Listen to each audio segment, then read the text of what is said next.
one of the world's most important metals, aluminium. Our story starts here in the Republic of Ireland. Bauxite, impure aluminium oxide, arrives at Auchinish on the Shannon estuary. The ore may have come from many different parts of the world. This came from northwest Africa. There are also major reserves in Jamaica, Central America, Australia.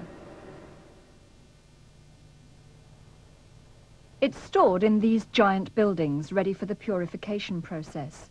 The roof's a lightweight structure. Its slope exactly parallels the slope angle of the great mountain of bauxite inside.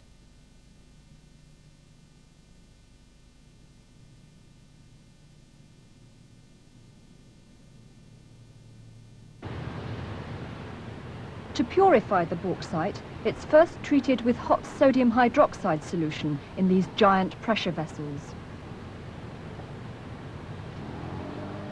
Let's look at what happens on the laboratory scale. In the beaker, we put some bauxite, impure aluminium oxide, and we heat it up with sodium hydroxide solution, a strong alkali. Now, aluminium oxide is amphoteric. It acts both as an acid and as a base, so it dissolves in the alkali to form a salt, sodium aluminate, but the impurities are not affected. Filter, and the sodium aluminate solution passes through the filter paper, leaving the impurities behind.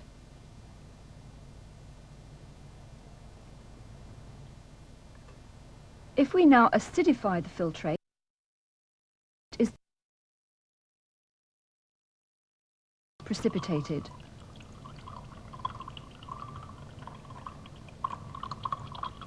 This pure white aluminium hydroxide can be filtered off and heated to produce pure alumina, aluminium oxide. In the plant at Auchinish, the aluminium hydroxide is precipitated in a different way, in these huge tanks, but the principle is the same. The aluminium hydroxide is heated to produce pure alumina, and this is carried out to waiting ships. Now, in the lab, the impurities from the bauxite were left on the filter paper, mainly iron 3 oxide.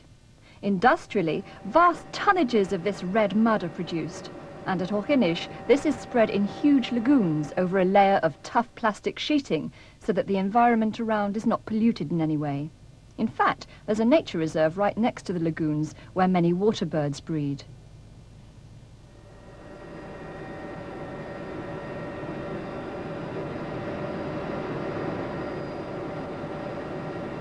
Leaving the red mud behind, let's follow one load of the purified alumina to Holyhead on the Isle of Anglesey in North Wales to see how metallic aluminium is produced from it.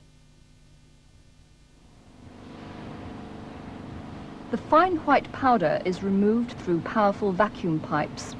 200,000 tons of alumina a year arrive here, some from Ireland, some from other sources.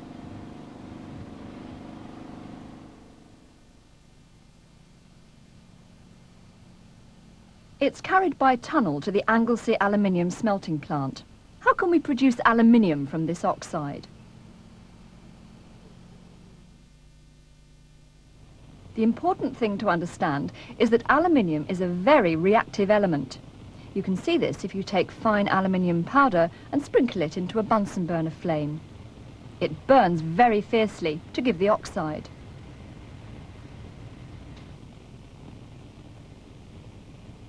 Bigger pieces of aluminium don't burn, which is why we can use, for example, saucepans made of the metal. The point is that the metal carries a hard, thin coating of its oxide, which stops it burning. If this coating is removed, then you can watch the aluminium spontaneously changing into the oxide as it reacts with oxygen in the air.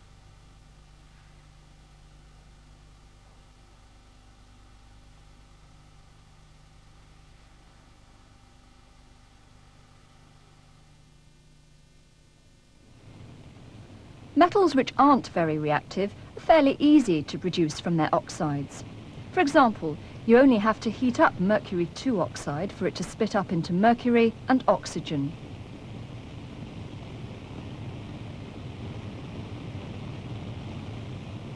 You can see metallic mercury condensing on the side of the test tube. Mercury 2 oxide decomposes on heating to give metallic mercury and oxygen because mercury is not a very reactive metal. Copper is slightly more reactive. If we heat copper 2 oxide, it does not decompose, at least not using normal laboratory methods. We'll flush out the air with nitrogen. Perhaps you'll see why in a moment.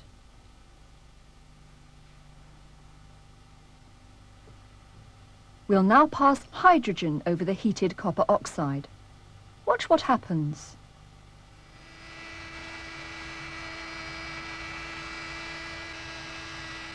Very soon we can see metallic copper being produced.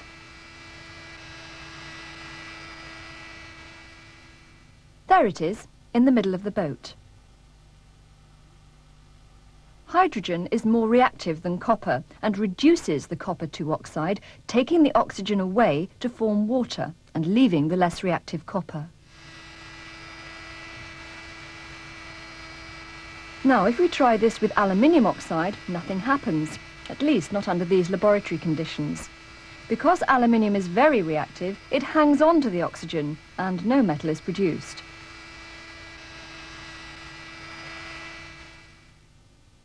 The aluminium oxide, alumina, is completely unchanged. So how can we get aluminium from its oxide?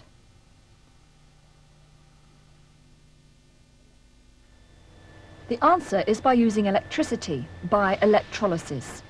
This is an electrolytic cell for producing aluminium. Let's look at how it works. This is the end view. There's a steel shell lined with carbon blocks. Blocks of pure carbon mounted on metal rods dip down into it, and it's filled with cryolite, another aluminium compound in which the alumina is dissolved at 970 degrees C. The cell and lining blocks are made the cathode, negative, the carbon blocks the positive anodes. At the anodes, oxide ions give up electrons and become oxygen gas.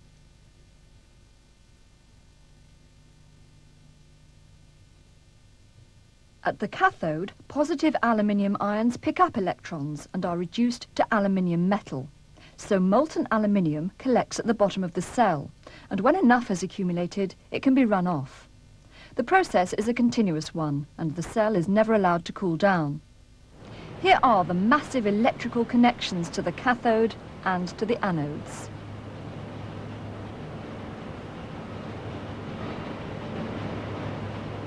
There are 18 anodes to each cell. The whole plant at Anglesey Aluminium uses enormous amounts of electricity, a current of 145,000 amps, with a voltage drop of about 4 volts across each cell. There are 308 cells, each producing aluminium in 4 enormous rooms, consuming 200 megawatts of power. This is just part of one of them. As the dissolved alumina is separated into aluminium and oxygen by the electrolysis, fresh alumina has to be added. Hoppers on top of each cell are filled from this giant overhead conveyor.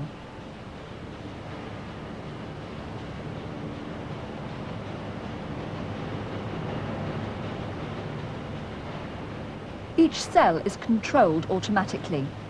The crust which forms on top of the electrolyte has to be broken before shots of fresh alumina are dropped in from the hopper at the top.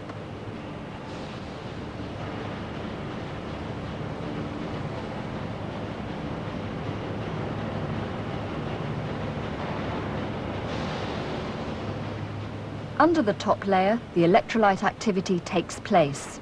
The molten electrolyte bubbles.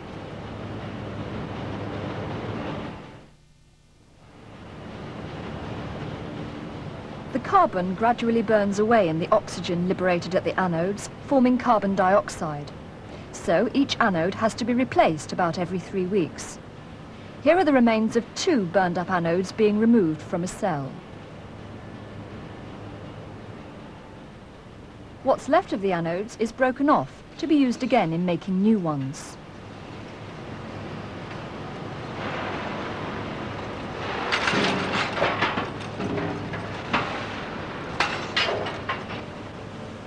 To make new anodes, pure carbon from petroleum refining is mixed with pitch and the remains of old anodes and compressed into blocks.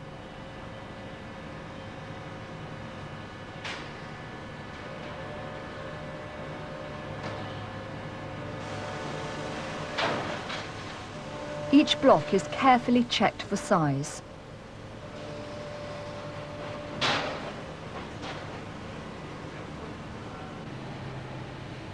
Here are some anode blocks waiting for the next stage. A lot of the space occupied by the Anglesey aluminium plant is taken up by anode production. 300 pairs of anodes are changed every day. They're baked for 18 days in great underground furnaces.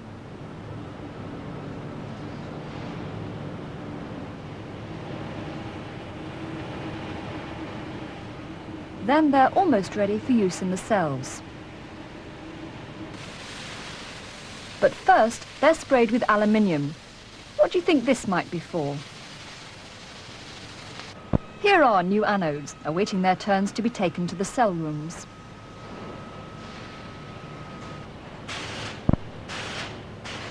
They're fitting one into a cell. First, the crust has to be broken.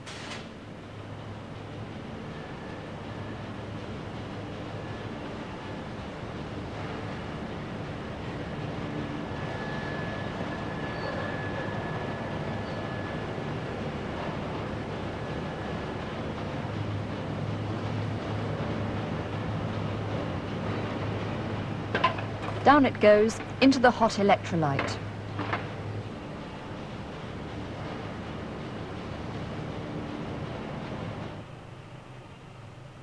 Here are the roofs of the 4 long cell rooms.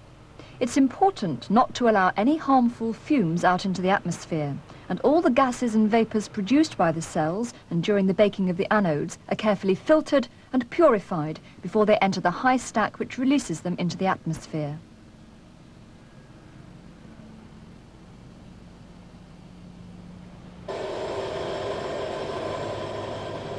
Approximately 1 ton of aluminium is produced in each cell per day. This is drawn off by a vacuum tube into a crucible. This holds about 5 tons of liquid aluminium at over 900 degrees C.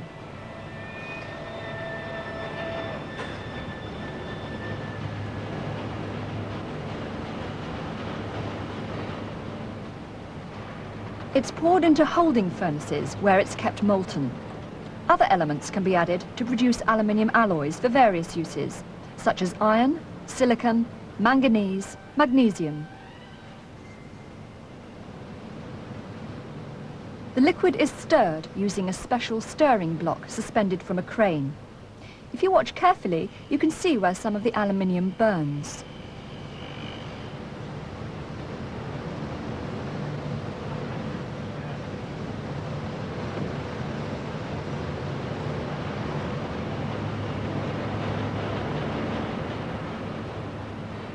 The slag floating on top consists mainly of aluminium oxide and aluminium nitride, and it's scraped off.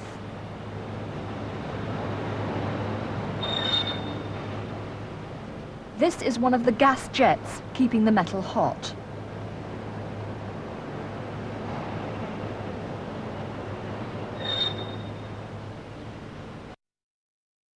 The molten alloy is poured into moulds to produce what are called sows. The melting point is about 630 degrees C, and it quickly solidifies. Each sow weighs 500 kilos, half a metric ton. Smaller pigs are also produced, each weighing 50 kilos.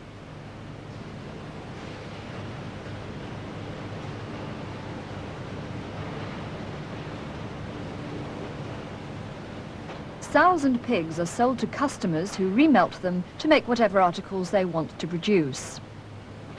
And by a process called continuous casting, these are produced. This is a rolling ingot, weighing 10 metric tons. Many articles can be fabricated from it.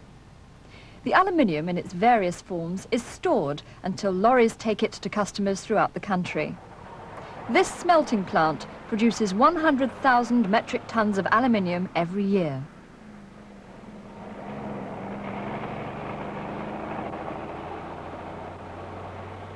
Aluminium has very many uses. It can be used in buildings, aluminium handrails, aluminium door frames, aluminium window frames. Aluminium alloys are used in the aircraft industry.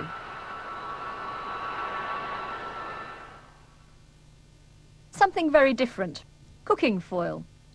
And aluminium is a very good electrical conductor, and its density is low, so it's used, for example, in electricity cables.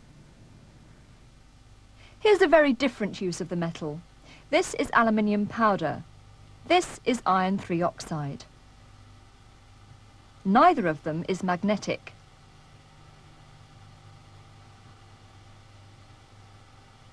If we mix aluminium powder and iron 3 oxide and ignite it with a fuse made of magnesium ribbon, taking the necessary precautions, watch.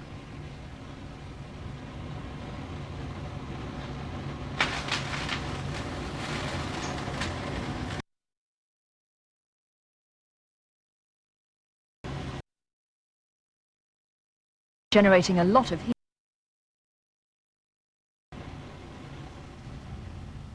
Cool it down.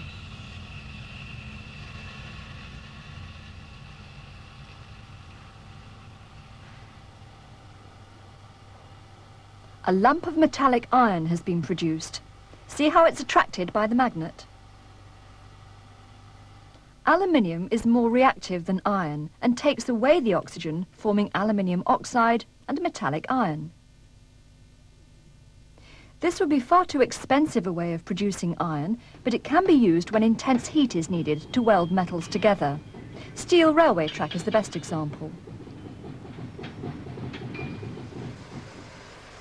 The mixture is called thermit. When it's ignited, the aluminium reduces the iron oxide, takes away its oxygen, and great heat is produced, this time on a bigger scale than we used in the laboratory.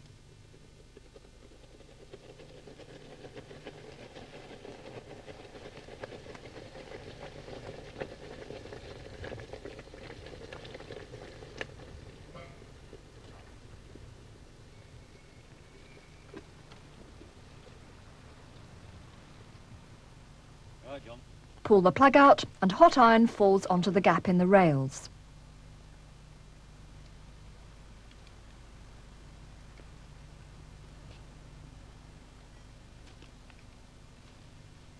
The rails have been welded together.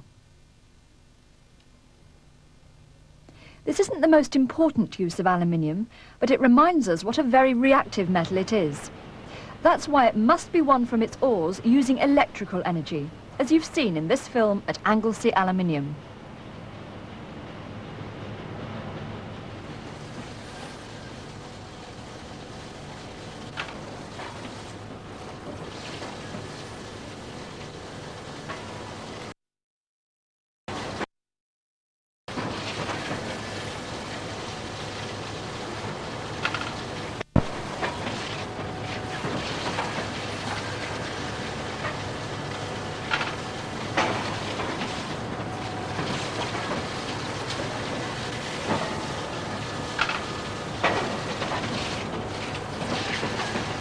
How many we had, then?